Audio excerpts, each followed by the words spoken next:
First math का पहला question है फॉर बहुत आसान सा है, थोड़ा सा टाइम टेकिंग है।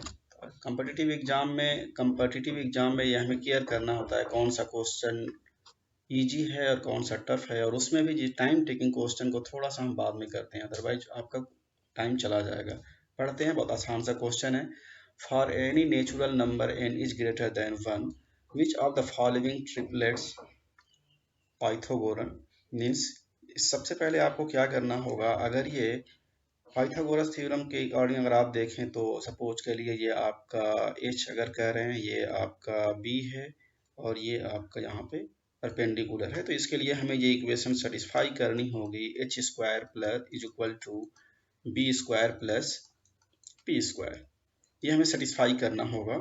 और इसमें कह रहा है कि नेचुरल नंबर जो है, नेचुरल नंबर हमें पता है बट वो कह रहा है ग्रेटर देन 1, तो पहला नंबर हम स्टार्ट करेंगे ग्रेटर देन 1 से, तो फर्स्ट नेचुरल नंबर हम 2 से स्टार्ट करेंगे। ठीक है, 2 से हम स्टार्ट करेंगे। सपोज के लिए पहले ऑप्शन में हम वैल्यू रखते हैं, फर्स्ट ऑप्शन में वैल्यू को रखते हैं, n की वैल्यू इसमें रखेंगे तो नंबर जो हमें मिलेंगे n इज इक्वल टू 1, इसमें n की वैल्यू रखने पे 2 की वैल्यू 2 मिलेगा, 2 का स्क्वायर यहाँ पे 4, 4 माइनस 1 तो आपको ये नंबर जो है 3 मिल जाएगा, और तीसरा नंबर जो मिलेगा वो n square plus 1 that means 4 plus 5, तो नंबर मिल गया 2, 3 एंड 5। इसको जब हम इसमें सेटिस्फाई करेंगे, इसमें रखेंगे, तो जो सबसे लार्जेस्ट नंबर होता है उसको h रखेंगे, तो 5 का स्क्वायर इज इक्वल टू किसी इसमें रख दीजिए b को, और p का कोई भी वैल्यू रख दीजिए, तो सपोज के लिए 3 का स्क्वायर प्लस 2 का स्क्वायर, तो ये आप देख पा रहे हैं यहाँ पे ये 25 इज इक्वल टू 9 प्लस 4, ये बैलेंस नहीं हो रहा है, इसका मतलब कि ये बैलेंस नहीं हो रहा है, मीन्स 25 प्लस 9 प्लस 4 ये बैलेंस नहीं हो रहा है, इसका मतलब ये ऑप्शन सही नहीं होगा। सेकेंड ऑप्शन हम देखते हैं, इसी तरीके से b में वैल्यू रखेंगे, तो हमें नंबर जो मिल रहा है n इज इक्वल टू 2 रखेंगे, तो नंबर जो मिलेगा 4 एंड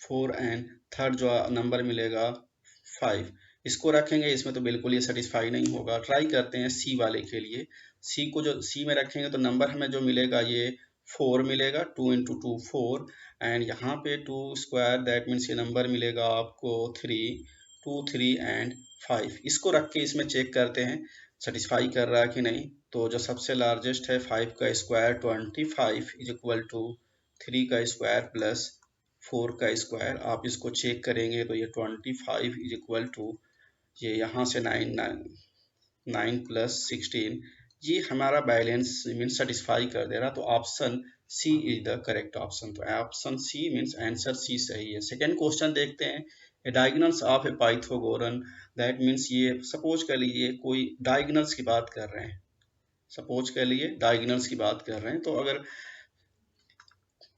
पैरेललोग्राम अगर आप ड्रॉ करेंगे, इसके जो डायगोनल्स अगर आप ड्रॉ करते हैं, सपोज कर लिए पैरेललोग्राम्स के जो डायगोनल्स हैं, 2 डायगोनल्स होते हैं, जो 2 डायगोनल्स है आप यहाँ पे देख सकते हैं।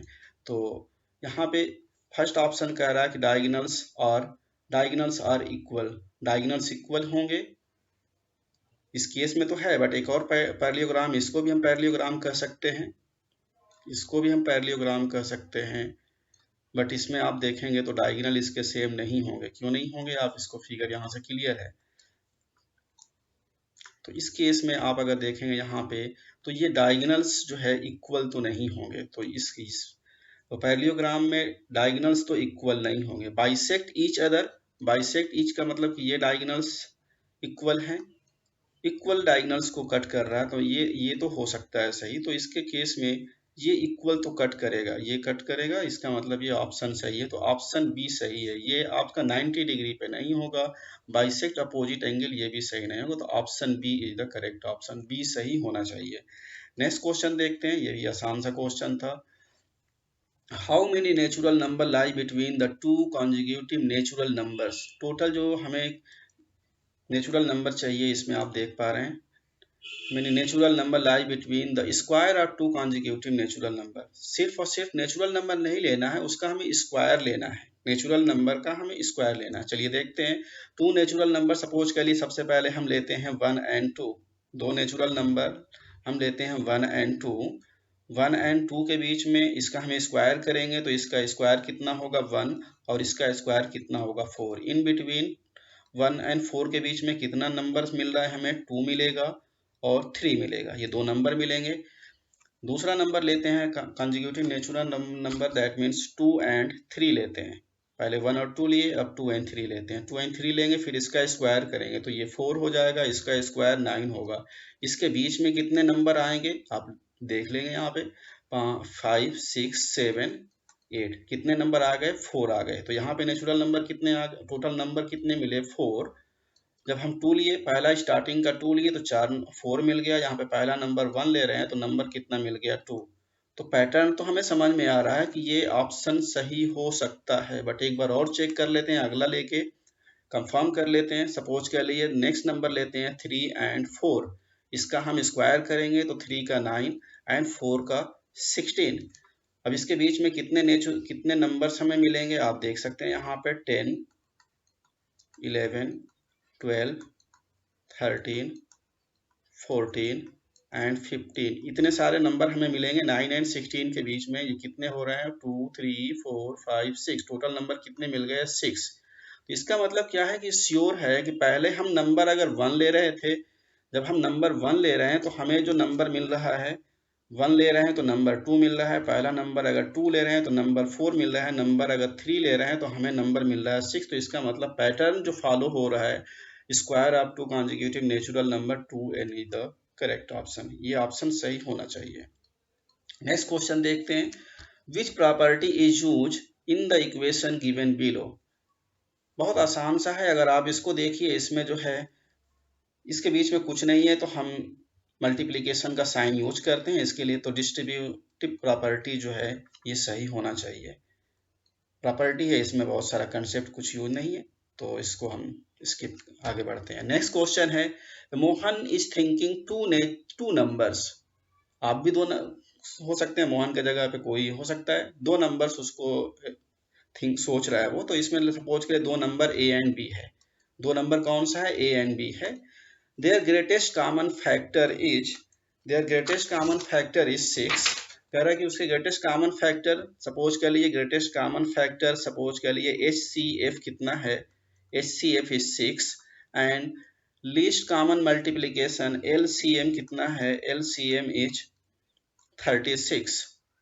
और कह रहा है कि पहला नंबर उसका पहला नंबर अगर 12 है तो पूछ रहा है आपसे दूसरा नंबर बता दीजिए। अगर ए बता दे रहा है आपको कि ए की वैल्यू 12 है तो बी की वैल्यू कितनी होनी चाहिए। तो बहुत इसके लिए एक कंसेप्ट या एक फार्मूला हमें पता होनी चाहिए। फार्मूला क्या है, यहाँ पे मैं लिख रहा हूँ, HCF into LCM is equal to दो नंबर जो भी होगा A इंटू बी। इसको हम यूज करेंगे तो HCF के जगह पे 6 रख लेंगे, LCM के जगह पे 36 रख लेंगे और A की वैल्यू 12 दे रखा है। आपसे बहुत आसान सा B पूछ रहा है। जब इसको सॉल्व करेंगे तो B की वैल्यू यहाँ से 18 आ जाएगा। तो ऑप्शन आप देख रहे हैं, इसमें से ऑप्शन दे रखा है, option A is the correct option. ये सही होगा। सिर्फ आपको रिवाइज करना है थोड़ा सा, ये एक लाइन का फार्मूला या फिर इसको यूज करना होगा। कहीं भी आप इसको आसानी से अप्लाई कर सकते हैं। हर एग्जाम में क्वेश्चन एक दूसरे से रिलेटेड होते हैं, वैल्यू चेंज करेगा, कंसेप्ट चेंज नहीं होता है। नेक्स्ट क्वेश्चन देखते हैं, क्वेश्चन नंबर 76। ये सेट डी का है, हो सकता हो ये क्वेश्चन किसी और में हो। तो नेक्स्ट क्वेश्चन है आपका, देखिए यहाँ पे 3x, 3 का पावर कितना दे रखा है, x plus Y is equal to 81। इसको हम कुछ और भी लिख सकते हैं अपने हिसाब से, 3x plus Y is equal to, ये 3 का पावर कितना होगा, 3 का पावर इसको हम लिख सकते हैं 4। आप चेक करिए, तो ये 3 का पावर 4 81 के इक्वल आएगा। तो ये दोनों जब बेस होता है सेम, बेस अगर सपोज के लिए दोनों 3 का पावर x प्लस 1 है और 3 का पावर 4 है, तो इसको हम इक्वल करेंगे तो x plus Y is equal to 4। एक इक्वेशन तो हमारा यहाँ से मिल गया। नेक्स्ट इक्वेशन और दे रखा है यहाँ पे 81। नेक्स्ट क्या है आपका 81, इस पे power, that means x minus 1 is equal to 3 to the power 8। क्या करेंगे, 81 को हम 3 के पावर में लिखेंगे। तो 81 को कैसे लिखेंगे, 3 टू दी पावर, जैसे अभी पहले आपने लिखा यहाँ पे 3 टू दी पावर 4 होगा, और पूरे का पावर कितना है, x minus 1 is equal to 3 to the power 8। तो पावर जो है डायरेक्टली वो मल्टीप्लाई हो जाता है, तो आप इसको यहाँ से ये लिख सकते हैं 3 to the power 4x minus 3, 4 बाहर ही रख लीजिए, x minus y is equal to 3 to the power 8। पहले की तरह इसमें हम फिर से इक्वेशन बनाएंगे, तो हमारा इक्वेशन आएगा 4 time x minus Y is equal to 8। यहाँ भी 3 है उसका पावर, और यहाँ भी 3 का पावर 8 है, इसको हम इक्वल कर लेंगे। तो और एक लाइन में इसको सॉल्व करके छोड़ आसान कर लीजिए, x minus Y is equal to, यहाँ से 4 से 8 को डिवाइड कर दीजिए, 2 आ जाएगा। तो equation number B, just solve the equation A and B. A और बी को हम सॉल्व करेंगे तो यहाँ से हमें एक वैल्यू मिलेगा x और y का। इसमें ऑप्शन देखिए, सबसे पहले x निकालेंगे तो y को हम कैंसिल करेंगे, तो आप a और b को जोड़ दीजिए। आप x प्लस इसको जोड़ेंगे तो यहाँ से 2x मिलेगा, y कैंसिल हो जाएगा। इस इक्वेशन को a और b को सब ऐड करेंगे आप, तो x की वैल्यू 2x हो जाएगी, x प्लस एक्स 2x, और इस साइड जो है इक्वेशन के इस साइड की वैल्यू 4 प्लस 2 6। तो यहाँ पे x की वैल्यू आपको 3 मिल जाएगा। ऑप्शन देखिए, ऑप्शन में x की वैल्यू में 3 सिर्फ और सिर्फ 1 मिल रहा है, इसका मतलब यही ऑप्शन सही है। हमें यहाँ पे बहुत ज़्यादा जो है प्रैक्टिकल होने की ज़रूरत नहीं है। आप सिर्फ ऑप्शन देखिए और आगे बढ़िए, बाद में आप प्रैक्टिस कर लीजिएगा कि दूसरा भी सही है कि नहीं। इसका मतलब ये तो बिल्कुल सही है, तो ऑप्शन ए सही है। वैसे आप पुट करके y की भी वैल्यू चेक कर सकते हैं। x इज इक्वल टू 3 की वैल्यू a में या b किसी में रखेंगे तो उसमें वैल्यू आपको y का मिल जाएगा, और y की वैल्यू 1 आएगी। आप चेक करके देख लेना। नेक्स्ट क्वेश्चन करते हैं, if x and y are direct proportion then which of the following is correct. Question में कह रहा है डायरेक्ट प्रपोर्शन, क्वेश्चन कह रहा है x and y are direct proportion. कोई भी वैल्यू अगर डायरेक्ट प्रपोर्शनल है तो हम इस तरीके से उसको लिख सकते हैं, और जब भी हम प्रपोर्शनलिटी को हटाते हैं, डायरेक्ट प्रपोर्शनलिटी उसको हटाते हैं तो कोई कांस्टेंट आ जाता है। लेट्स सपोज दैट कोई कांस्टेंट में मैं यहाँ पे k लिख रहा हूँ, कोई कांस्टेंट को हम k लिख रहा हूँ। आपसे पूछ रहा है कि जो कांस्टेंट है इसमें से कौन सा ऑप्शन सही है, A B C and D में से कौन सा सही है। तो आप इसको देख सकते हैं, कांस्टेंट को हम लिख सकते हैं x upon Y is equal to constant, means K is equal to constant. तो इसका मतलब x अपान वाई कांस्टेंट होगा। ऑप्शन देखिए, ऑप्शन में यहाँ पे डी सही ऑप्शन है। आप अगर इसकी क्वेश्चन की बात करें, हो सकता है कहीं और एग्जाम दे, सेम क्वेश्चन थोड़ा सा टर्न कर दे या थोड़ा सा ट्विस्ट कर दे और आपसे सेम क्वेश्चन कहीं और रिपीट करना चाहे। एग्जामिनर अगर सोचे कि इसी क्वेश्चन को कहीं और देना है, क्वेश्चन भी बदल दे, तो क्या करेंगे, वो क्वेश्चन हो सकता है ये कहें x is inversely proportional to y। अगर ऐसा कह देते x is inversely proportional to y, तो इसको हम क्या लिखते, x is equal to constant k upon y। तो उसके केस में क्या होगा, x into Y is equal to k, या फिर इसको हम यही लिखेंगे x y is equal to constant. तो इस केस में ऑप्शन सी सही होता, बट हमारा जो अभी क्वेश्चन था उसमें ये पहला ऑप्शन सही है। इसका मतलब सी, हमारा सी सही है। तो थोड़ा सा हर क्वेश्चन से दूसरा क्वेश्चन भी कैसे बन सकता है ये भी हमें देखना होगा, किसी और एग्जाम में आ सकता है इस तरह question. Next question 78, express the following in the standard form. अगर कोई क्वेश्चन नंबर दिया है, क्वेश्चन की वैल्यू दे रखा है, वो कह रहा है स्टैंडर्ड फॉर्म में लिखिए। तो स्टैंडर्ड लिखने के लिए हम क्या करते हैं, किसी भी डेसिमल के वैल्यू के 1.2 इस फॉर्म में लिखते हैं। यहाँ पे नंबर होगा, फिर ये बीच में डेसिमल होगा, फिर ये वैल्यू होगा, ये हमारे स्टैंडर्ड फॉर्म में होता है। तो इसको हम क्या करेंगे, इस जो यहाँ पे आपका पॉइंट है, इसको हम 2 और 1 के बीच में लाएंगे। तो इसको हम लिखेंगे 2.1 के बीच में, और चेक कर लीजिए कितना जीरो शिफ्ट होगा, 1 2 जीरो शिफ्ट हो रहा है, 1 2 3 4 5 6 7 8। तो ऑप्शन यहाँ पे आ रहा है 2.1 इंटू 10 टू दी पावर -8 होगा। तो यहाँ से ऑप्शन यहाँ पे जो इन्होंने टिक किया है बिल्कुल सही है, 78 का भी सही होना चाहिए। A cuboid has 79 क्वेश्चन देखते हैं। Cuboid has pairs of identical face. हम सबको पता है क्यूबाइड क्या होता है, आपको पता है बिल्कुल। आप जो है लूडो खेलते हैं, लूडो में जो डाइस होता है जिसको हम फेंकते हैं वो बिल्कुल आपका क्यूब शेप का होता है। उस क्यूब शेप में आप अगर देखें यहाँ पे क्यूब शेप में आप देखिए तो इसमें आप अलग अलग टोटल फेसेस कितने हैं, 6, ठीक है। बट ये पूछ रहा है एक्चुअल में ये क्यूब नहीं है, क्यूबाइड पूछ रहा है। सॉरी, ये क्यूब नहीं क्यूबाइड पूछ रहा है। क्यूब और क्यूबाइड में डिफरेंस क्या है? क्यूबाइड कुछ नहीं, आप सिंपली अपने मोबाइल को देख सकते हैं, जिसका भी इस तरीके का शेप होगा क्यूबाइड। मोबाइल का देखिए, आप मोबाइल के जो स्क्रीन होगा उसको भी आप कह सकते हैं। इसमें अपोजिट फेसेस इक्वल होगी, तो सिर्फ जो है कितने पेयर होंगे, सिर्फ और सिर्फ 2 पेयर जो हैं आइडेंटिकल होंगे, ठीक है। पेयर जो है, जैसे मोबाइल देखिए, मोबाइल के अपोजिट साइड्स बिल्कुल इक्वल होते हैं, बाकी और इक्वल नहीं होते हैं। तो इसमें ऑप्शन ए सही होगा। नेक्स्ट क्वेश्चन आसान सा है, देखिए। Factorization of X cube minus X, इसको किस तरीके से और इस तरीके से, इसमें से कौन सा ऑप्शन सही हो सकता है? यहाँ पे क्या करिए, आप एक्स को कॉमन ले लीजिए। एक्स को कॉमन लेंगे तो एक्स स्क्वायर माइनस 1 आ जाएगा। इस तरह कोई ऑप्शन नहीं दिया है। फिर हम क्या करेंगे, चेक करेंगे इसमें से कौन सा हो सकता है। ये वाला तो बिल्कुल नहीं हो सकता है। क्यों नहीं हो सकता है? माइनस में एक्स क्यूब आना चाहिए, हमारा यहाँ प्लस पे है। नेक्स्ट देखते हैं इसमें से कौन सा और सही हो सकता है। तो इसको एक बार हम चेक कर लेते हैं। एक्स ए स्क्वायर माइनस बी स्क्वायर का फार्मूला के फॉर्म में हम इसको यूज करते हैं। तो इसको हम करेंगे एक्स प्लस 1 और x minus 1।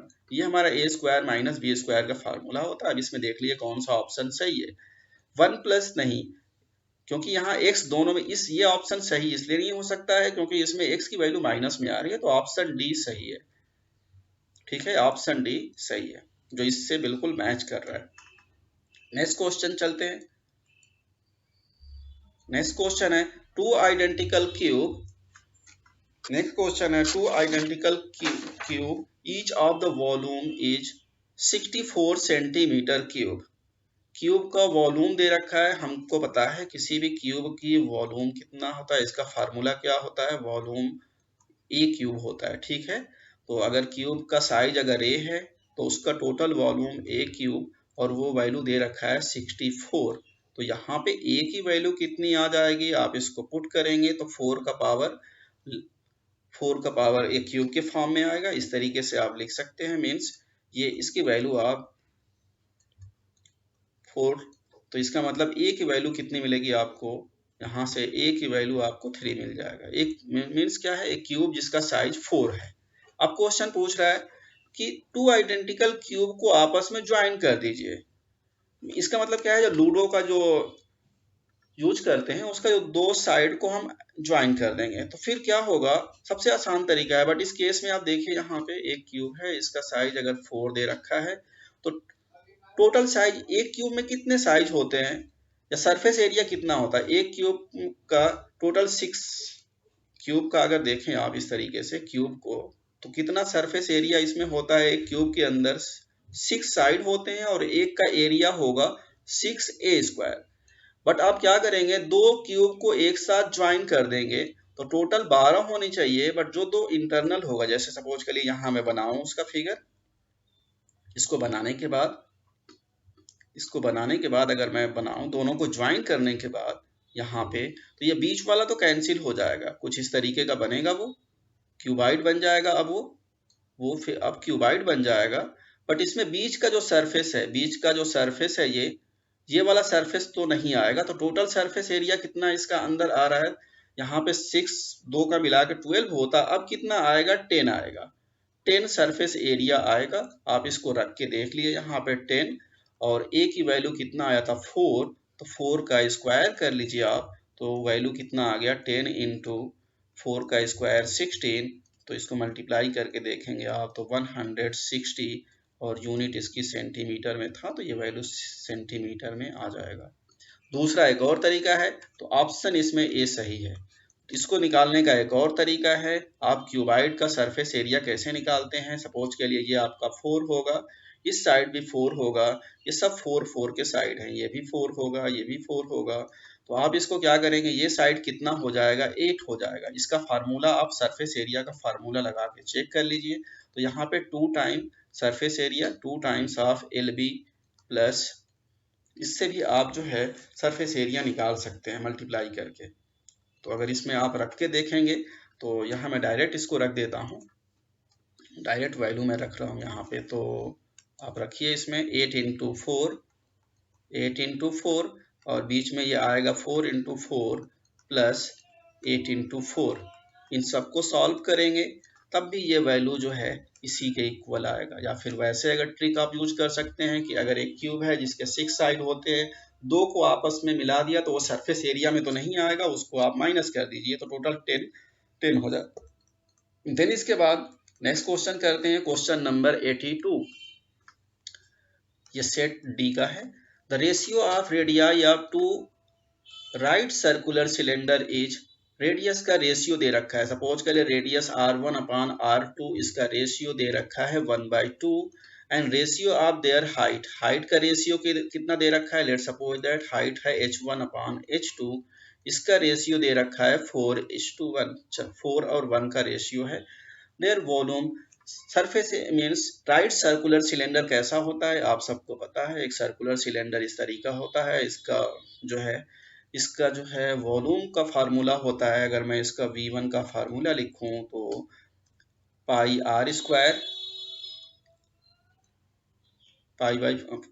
Square into height h1, ये हाइट अगर h है और ये रेडियस इसका r है तो इसका फार्मूला कुछ इस तरह से होगा। तो ये V1 हो गया और V2 का फार्मूला आप लिख लीजिए, V2 पाई r2 स्क्वायर इंटू h2, इसमें से आप वैल्यू रख दीजिए, V1 अपान V2 निकल जाएगा, यही आपसे पूछ रहा है। तो यहाँ पे पाई तो पाई कैंसिल कर दीजिए, कट कर दीजिए उसको, r1 अपान r2 आ गया, तो r1 अपान r2 के जगह पे कितना आ गया 1/2 का स्क्वायर, तो 1 का स्क्वायर 1, 2 का स्क्वायर 4, और यहाँ पे h1 अपान h2 की वैल्यू 4 अपान 1 दे रखा है। तो डायरेक्टली ये चीर दीजिए, कैंसिल कर दीजिए, इसको इससे कट कर दीजिए, तो फाइनल जो है रेशियो आ गया 1:1 का। तो ऑप्शन ए सही होना चाहिए, 82 का ऑप्शन ए सही होगा। इसमें कुछ भी पूछ सकता है, इस तरह क्वेश्चन रेगुलर आते हैं। नेक्स्ट क्वेश्चन करते हैं, question number 83। The area of rectangle is given by, rectangle आपको पता है, किसी भी रेक्टेंगल का एरिया कैसे निकालते हैं, लेट्स सपोज दैट ये इसका length l and b, area कितना होगा इसका l इंटू b, ये वैल्यू दे रखा है आपको 6x square Y plus 4y square x, ये दे रखा है, और उसका एक साइड दे रखा है कितना 2xy, आपसे उसका पेरीमीटर पूछ रहा है। डायरेक्ट लेंथ और बी होता पेरीमीटर हम निकाल लेते, पेरीमीटर का फार्मूला हमें पता है, और देखते हैं इसमें पहले एल बी निकालते हैं तभी हम पेरीमीटर इसका निकाल सकते हैं।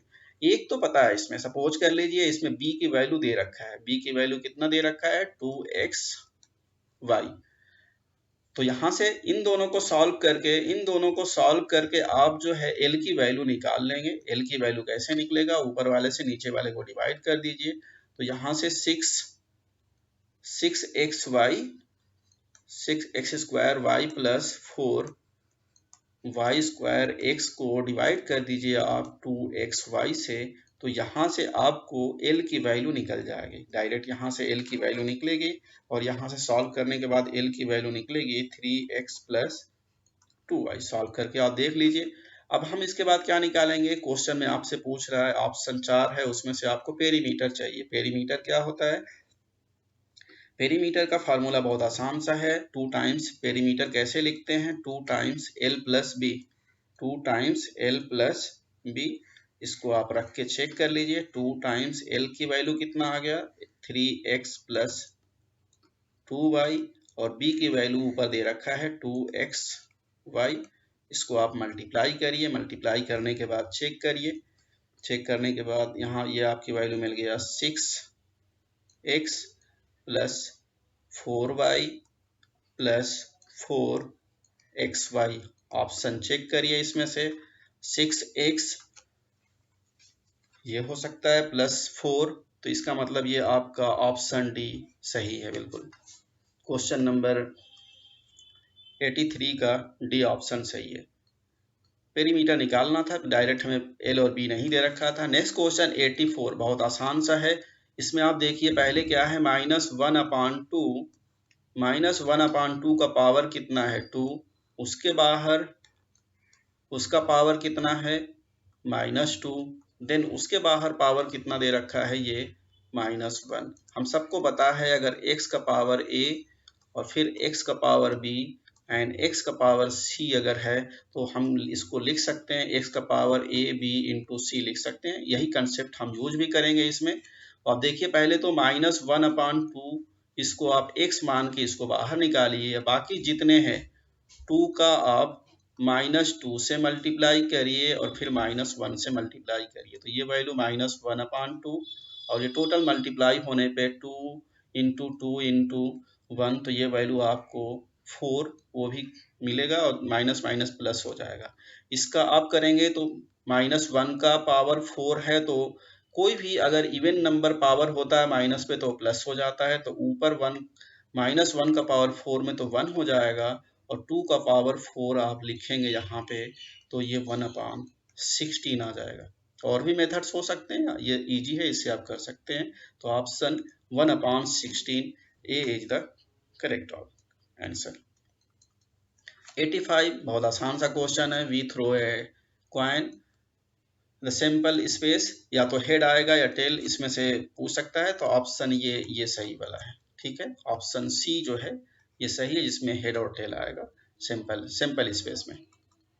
नेक्स्ट क्वेश्चन है the rational number can be express as a terminating decimal if the denominator as a factor of. Terminating decimal का क्या मतलब है? टर्मिनेटिंग डेसिमल का मतलब क्या है कि अगर किसी नंबर को सपोज कह लीजिए x को अगर आप y से डिवाइड करेंगे तो उसकी वैल्यू कुछ पॉइंट के बाद, एक डेसिमल 2 डेसिमल के बाद वो वैल्यू एंड हो जाएगी, मीन्स टर्मिनेट नहीं होगा। जैसे मान लीजिए आप 1.3 है, इसको आप डिवाइड करके देख लीजिए तो 0.3333 वो आता रहेगा।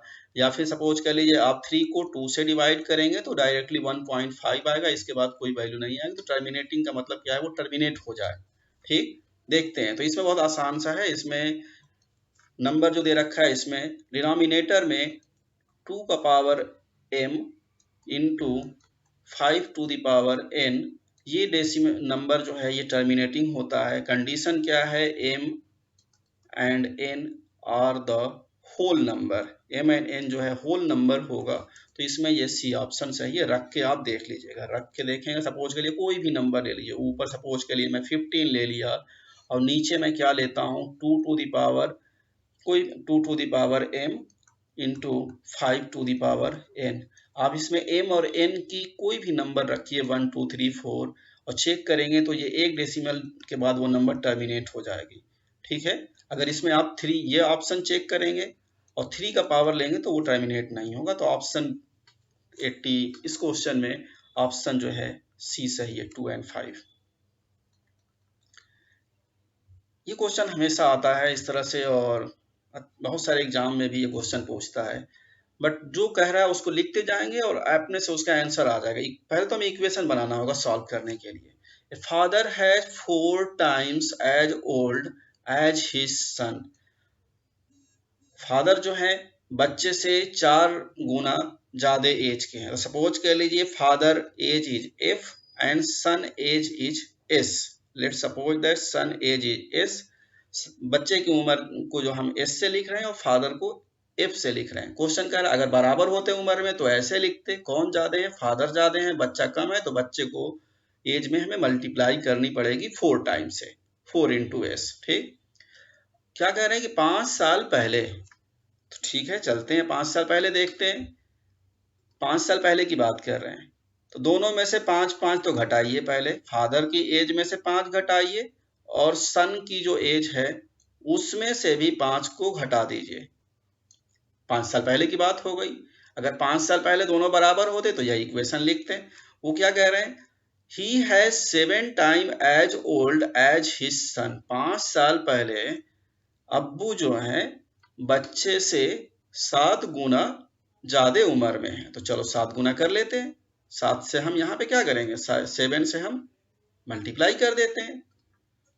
बस सॉल्व करना है इसी को। इन दोनों इक्वेशन को सॉल्व करके बच्चे की उम्र हमें निकालना है। फादर का निकालना होता तो एस को हटा एफ लेके आते। इस क्वेश्चन में हमसे बच्चे की सन की उम्र पूछ रहे हैं तो सन को हम लेके आएंगे, यहाँ रखते हैं। जहाँ पे फादर है उसके जगह पे 4s रख देंगे। सपोज के लिए यहाँ पे s है तो यहाँ पे हम 4s रख देंगे -5, और इस टाइम आप कर लीजिए 7s, कुछ नहीं ब्रैकेट ओपन कर रहे हैं, और 7 इंटू 35 सॉल्व करिए इसको। इसको सॉल्व करेंगे आप तो देख लीजिए यहाँ पे कितना बचेगा। s को इस साइड लेके आइए तो यहाँ पे 3s बच जाएगा, और 35 को इस साइड लेके आएंगे तो -5 प्लस 35 आपका 30 हो जाएगा। इसको सॉल्व करेंगे आप। इसको जब सॉल्व करेंगे तो यहाँ से डायरेक्टली s की वैल्यू सन का एज जो निकलेगा 30/3, दैट इज द 10। तो इस तरह क्वेश्चन हमेशा आता है। आप देखिए इसमें आंसर कौन सा होगा, बी सही होगा। सबसे आसान है, जो कहा वो लिखते जाइए, अपने से वो आंसर लेके आ जाएगा। फादर का पूछा होता, अगर फादर के पूछे होते तो इस इक्वेशन में यहीं पे हम सन को हटा देते, एस को हटा देते, फादर की रख देते, डायरेक्ट फादर का आ जाता। अब अगर इसी क्वेश्चन में फादर का पूछ लेता तो इस इक्वेशन में सन को रख देते, फादर की एज कितनी आ जाएगी 4 इंटू 10 दैट इज द 40, 40 साल के फादर होते। अगर इसमें ऑप्शन होता तो उसको भी हम रख लेते। तो आसान सा है, हरदम आएगा क्वेश्चन। आप इससे ये मत सोचिए कि इस बार नहीं किया, ऐसा क्वेश्चन का प्रैक्टिस करिए कि अगली बार कहीं भी आए वो हो जाए, गलती ना हो। कोशिश करना चाहिए, बाकी तो होता रहेगा। Which of the following is a regular quadrilateral? Quad means 4, means quadrilateral जिसके 4 साइड हो, बट कह रहा रेगुलर। रेगुलर का मतलब इसके साइज, सभी साइज बराबर हो। सभी साइज बराबर करेंगे इसको तो ये स्क्वायर बन जाएगा। सभी साइज बराबर करेंगे तो ये स्क्वायर बन जाएगा। तो ऑप्शन ए सही है, इसमें बहुत ज्यादा कुछ करने की जरूरत नहीं है। 89, histogram representation the height of bar represent the its class interval. That means histogram bar अगर देखेंगे तो कुछ जो है पेपर में, न्यूज़पेपर में देखें कुछ इस तरह का डेटा दे रखा है कि इतने साल में इतनी वैल्यू है, कुछ इस तरह से, तो वो वैल्यू शो करता है फ्रीक्वेंसी। तो ऑप्शन सी जो है सही है। If the number 7b23 is multiple of 3 then the possible value of b will be. ये 4 ऑप्शन है, इसमें से कौन सा होगा बी की वैल्यू रखने पे जिससे वो 3 का मल्टीपल हो। तो इसमें सबसे आसान है क्वेश्चन, देखिए 7b23 कह रहा है, ये 3 दिया हुआ है, तो बी को छोड़ के बाकी नंबर को जोड़ दिए। तो सबसे पहले आप बी को छोड़ के बाकी नंबर को जोड़िए, तो 7 + 2 + 3 कितना आ गया, ये 12 आ गया। ठीक, अब अगर बी की, अब इसमें क्या करना है, b की वैल्यू रखना है। कोई भी नंबर रखने के बाद अब इसमें हमें क्या करना है, 12 + b रखेंगे और उसके बाद उसको 3 से डिवाइड करेंगे तो वो डिवाइड हो जाना चाहिए, वो डिवाइड हो जाना चाहिए। ऑप्शन से हम चेक करते हैं। सबसे पहले हम b के जगह पे 0 रखते हैं, तो 12 + 0/3 ये तो डिवाइड हो गया। कितना आ गया इसके केस में, ये 12/3 ये वैल्यू आ गया, ये तो हमें डिवाइड हो रहा है तो सही है। 3 रख के देखते हैं b के जगह पे, b के जगह पे 3 रख के देखिए आप, 12 + b के जगह पे 3 तो ये आ गया 15। 3 से डिवाइड करेंगे, ये भी डिवाइड है, तो ऑप्शन ए तो सही हो सकता है। ठीक है, ऑप्शन ए सही हो सकता है और सही है भी। चलिए एक बार क्रॉस चेक में आप b को कर लीजिए, 3 तो है ही, 5 रख के चेक करते हैं। तो 12 + b के जगह पे हमें 5 रखना है और फिर 3 से डिवाइड करना है हमें। तो अब क्या होगा, ये 12 ये आ गया 17 और 3 ये तो डिवाइड नहीं हो रहा है, इसका मतलब b तो सही नहीं है। वैसे ही आप इसको भी चेक कर लीजिए, तो आप कोई ऑप्शन मैच नहीं करनी चाहिए, ऑप्शन ए सही है। कोई भी नंबर दे सकता है इससे, अगर ये इसी अगले किसी और को एग्जाम में 3 के जगह पे 5 दे दे कि 5 से मल्टीप्लाई है, तो इसी तरीके से करेंगे, प्रोसेस बिल्कुल सेम है। तो जो नंबर दिया है उसको ऐड कर दीजिए सबसे पहले। नेक्स्ट क्वेश्चन, इस तरह भी क्वेश्चन आते हैं, ये सिर्फ 8th क्लास 9th क्लास नहीं, आप जो है कोई भी एग्जाम देंगे उसमें इस तरह के क्वेश्चन बहुत सारे आते हैं। देखते हैं question number 91, 80% of x is 340 kilometre, then the value of x is. जो कह रहे हैं वो लिखते हैं, 80%, 80% को कैसे लिखते हैं? सिर्फ 80 नहीं लिखते हैं, इसको 100 से डिवाइड करते हैं तो ये 80% हो गया। ये किसका है? 80% ये x की वैल्यू है। और ये किसके बराबर होगा? ये कह रहे हैं कि 340 किलोमीटर के बराबर है। तो कह रहे हैं कि x की वैल्यू बताइए, कर देते हैं, कुछ नहीं, जो कट रहा है कट कर दीजिए, कैंसिल कर दीजिए, बाकी निकल जाएगा इसमें। ठीक है, ये आपका यहाँ से x की वैल्यू कितनी आ गई, क्रॉस मल्टीप्लाई कर दीजिए, 340 इंटू 10 अपॉन 8। आप इसको चेक करिए, इसको आप चेक करिए, यहाँ पे वैल्यू रखने के बाद 8, यहाँ से ये कितने टाइम जाएगा, ये 8 5 6,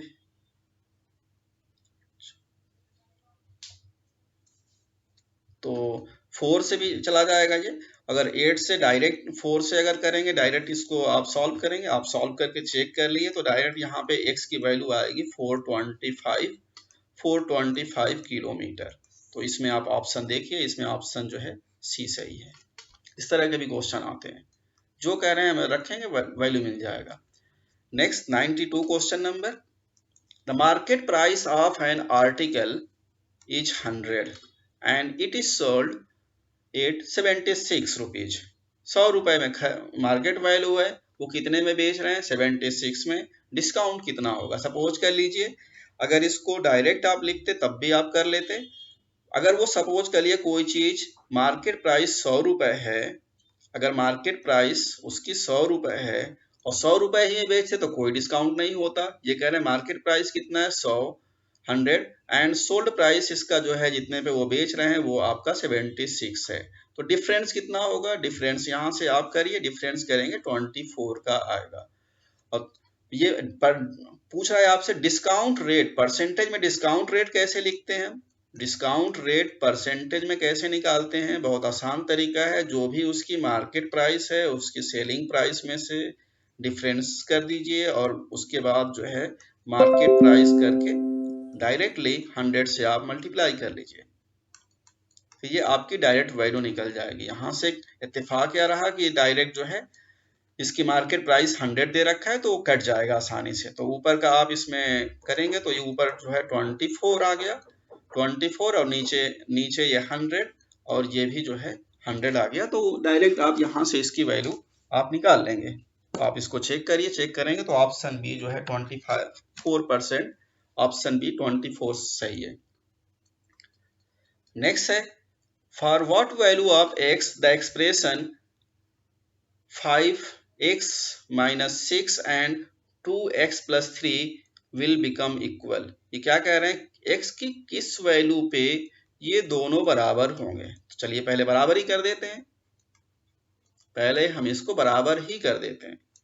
दो ऑप्शन है, इसको सॉल्व करके x निकाल लीजिए या फिर इस ऑप्शन से देख लीजिए, 0 रख के चेक करिए। पहले इसको सॉल्व करके चेक कर लेते हैं। इसको सॉल्व करिए तो 2x को एक साइड और नंबर्स को एक साइड, तो यहाँ से आपको 3x और यहाँ पे 9, ये सॉल्व करने के बाद x इज इक्वल टू 3, तो ये ऑप्शन डी तो हमें दिख रहा है। नेक्स्ट ऑप्शन से हम चेक कर लेते हैं।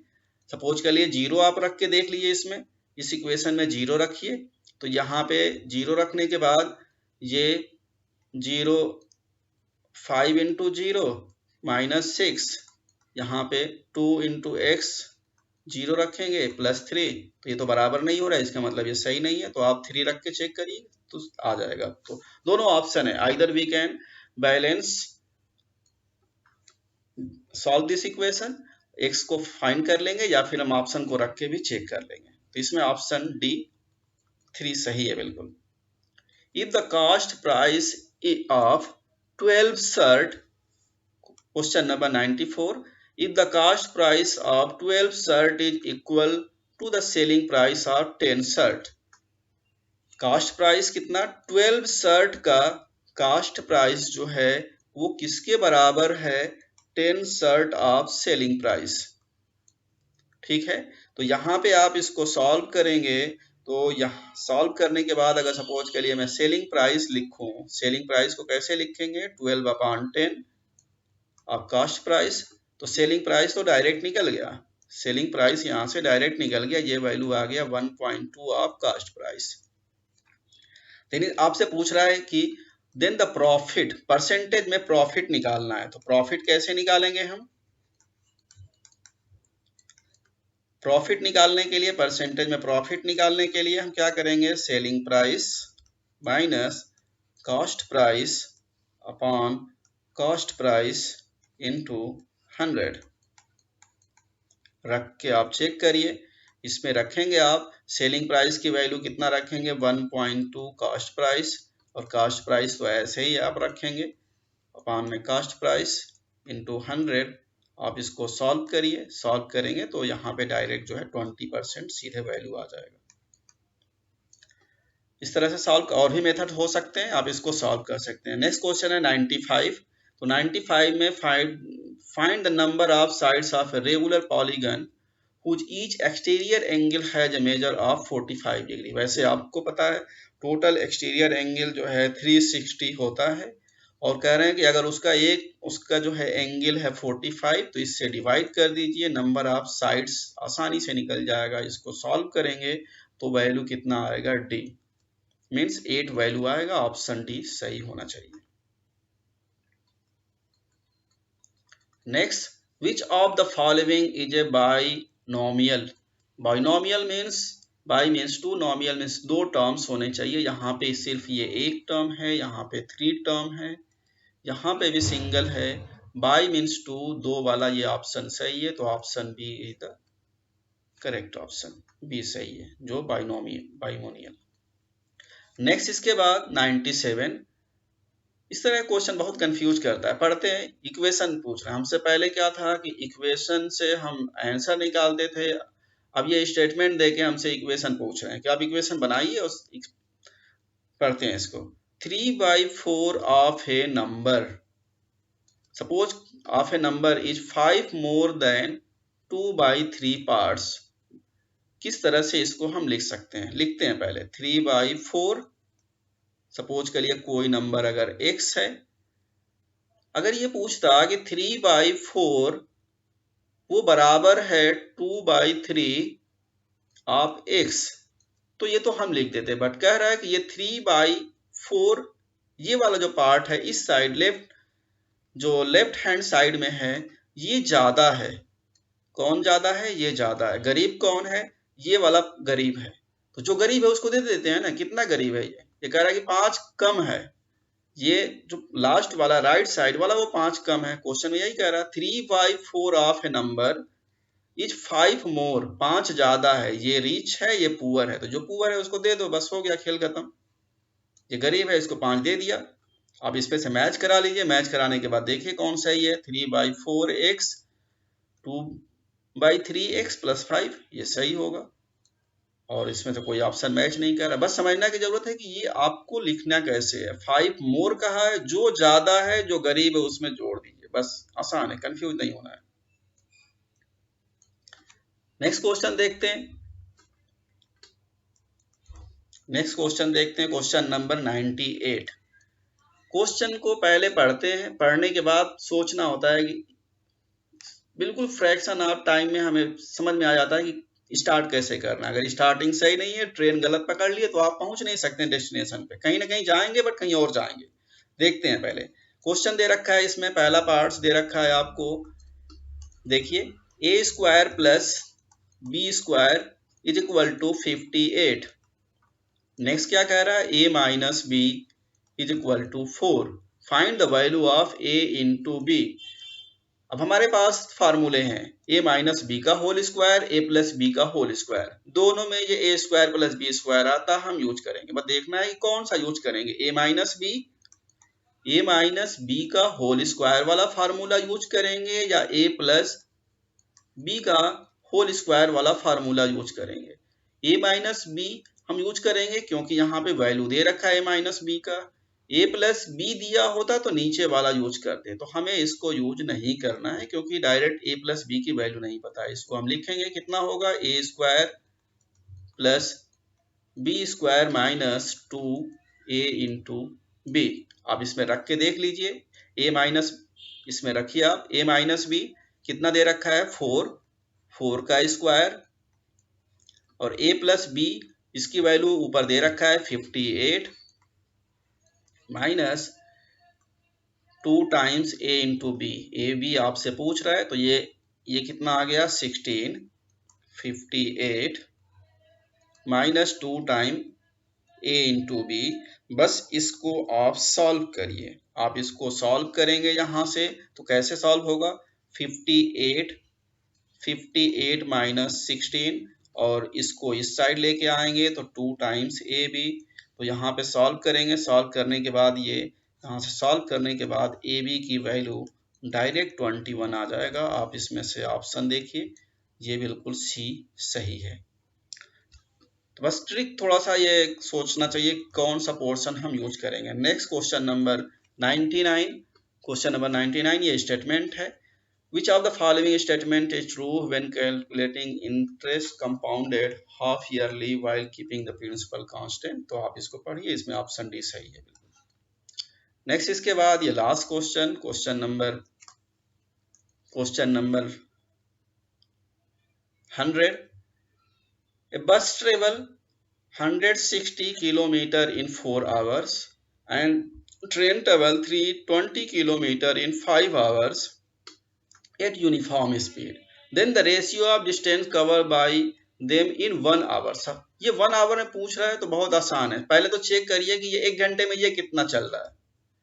ये 1 घंटे में ये कितना चल लेते हैं, या फिर दूसरा इनका भी निकाल लीजिए आप। तो बस का कितना आएगा, बस कितना चल रहा है 160 अपॉन 4। तो इसकी 1 घंटे में कितना डिस्टेंस चलेंगे, ये 1 आवर में चल लेंगे 40 किलोमीटर पर आवर। इसको स्पीड भी कह सकते हैं 40 किलोमीटर। और ट्रेन का आप देख लीजिए, ट्रेन का क्या है, ट्रेन कैसे चल रहे हैं 320 अपॉन में 5। इसको आप चेक करिए।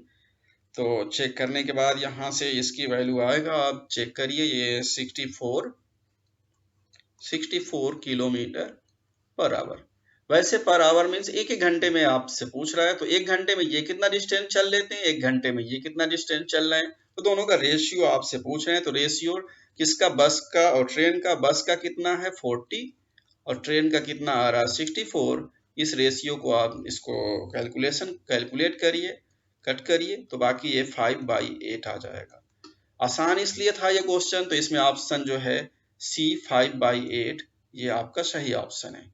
ये आसान क्वेश्चन इसलिए था क्योंकि ये 1 आवर में ये पूछ रहे थे, तो डायरेक्ट हम स्पीड निकाल लिए और वहां से निकाल लिए। अगर यही पूछता आपसे कि कितना डिस्टेंस अगर 2 आवर्स में चलता, तो सबसे पहले हम इसकी स्पीड निकालते और फिर 2 आवर्स में उसका हम डिस्टेंस निकालते, देन इसके बाद जो है हम उसका रेशियो निकालते। ये क्वेश्चन बहुत आसानी हो गया क्योंकि ये पर आवर में पूछ रहे हैं, तो पर आवर में हमारा distance upon time that is the speed ही होता है। तो आसान सा क्वेश्चन हो गया था ये। तो होपफुली कि मैथ का ये सॉल्यूशन हमने अपने तरफ से कवर किया। अगर इस क्वेश्चन में कोई एरर समझ में आता है आपको, तो कमेंट्स बॉक्स में इसको आप कमेंट्स करिए। सॉल्यूशन आप कहीं डाउट है क्वेश्चन में तो उसको डाउट मुझे बताइए। Thanks for watching my video and like share subscribe. और लोगों को नहीं बताया तो क्या किया जरूर बताइए।